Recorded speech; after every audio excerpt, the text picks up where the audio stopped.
আসসালামু আলাইকুম dear viewers. যে যেখান থেকে রেসিপিটি দেখছেন আশা করছি ভালো আছেন। আজকে মাছের একটা চচ্চড়ি রেসিপি নিয়ে আসলাম। এটা খুবই সংক্ষেপে করে দেখাচ্ছি। আমি যেভাবে করি, প্রথমে রসুন কুচি নিয়ে নিচ্ছি ২ চা চামচ, পেঁয়াজ কুচি ১ কাপের মতো, কয়েকটা মরিচ টুকরো করে নিয়েছি কাঁচামরিচ। দিয়ে দিচ্ছি হলুদ গুঁড়ো ১/২ চা চামচ, মরিচ গুঁড়ো ১ চা চামচ আর লবণ ১ চা চামচ। সামান্য পরিমাণ সরিষার তেল দিয়ে মসলাটা খুব ভালো করে মাখিয়ে নিচ্ছি।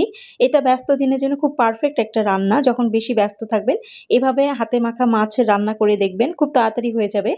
আমি এখানে একটা বেগুন দিয়ে করব, এজন্য আমি বেগুন একটা মাঝারি সাইজের নিয়েছি আর ২ টো আলু নিয়েছি। বেগুন আর আলুগুলো সেম করে আঙ্গুলের সমান লম্বা করে কেটে নিয়েছি। ২ কাপ পরিমাণ পানি দিয়ে দিচ্ছি। এখন এটা আমি ফুটতে দিব। যতক্ষণ পর্যন্ত এটা ফুটবে, সেই সময় আমি এটা যেহেতু পাবদা মাছ দিয়ে রান্না করছি আর মাছের সাইজটা একটু বড় ছিল।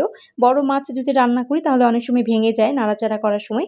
এজন্য আমি ২ টুকরো করে নিয়েছি, মাথা আর লেজ ২ টুকরো করে নিয়ে এটা লবণ হলুদ দিয়ে মাখিয়ে রাখলাম। এদিকে মাছটা কিন্তু শুরুতেই খুব ভালো করে ধুয়ে নেওয়া আছে।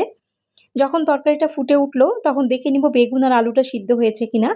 বেগুন আর আলুটা সিদ্ধ হয়ে গেলে আমি এখন লবণ হলুদ মাখিয়ে রাখা মাছটা দিয়ে দিচ্ছি। এই মাছগুলো ভেজে নিতে হবে না, কিছু করতে হবে না, কাঁচা মাছটাই দিয়ে দিলাম।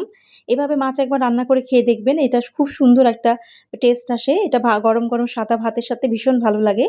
এরপরে ধনেপাতা কুচি ছড়িয়ে দিলাম। কেউ যদি ধনেপাতা না খেতে চান এখানে কিন্তু একটু জিরে টেলে নিয়ে গুঁড়ো করেও দেওয়া যাবে। এরপরে ৫ মিনিট পর আমি মাছটা উল্টে দিলাম আর একটু ধনেপাতা কুচি দিয়ে দিচ্ছি। এভাবে ঝোলটা যখন একটু কমে আসবে, একটু মাখো হবে, তখন আমি অল্প আঁচে ৫ মিনিটের জন্য বসিয়ে রাখবো দমে। অল্প আঁচে ৫ মিনিটের জন্য বসিয়ে রাখার পর আমি এটা নামিয়ে নিচ্ছি। দেখেন রংটা কত সুন্দর আসছে আর একটা খুব সুন্দর ধনেপাতা কাঁচামরিচের সুঘ্রাণ বের হয়েছে। এই তো আমার মাছের চচ্চড়ি রেডি। যখন বেশি ব্যস্ততার সময় কাটে, যখন রান্না করার জন্য আলাদা কোনো সময় বের করা যায় না, তখন এরকম সিম্পল একটা রান্না করে দেখবেন। আপনার সময়ও বাঁচবে আর রান্নাটাও খেতে কিন্তু ভীষণ ভালো লাগে। আশা করছি আজকের এই রেসিপিটা আপনাদের ভালো লাগবে।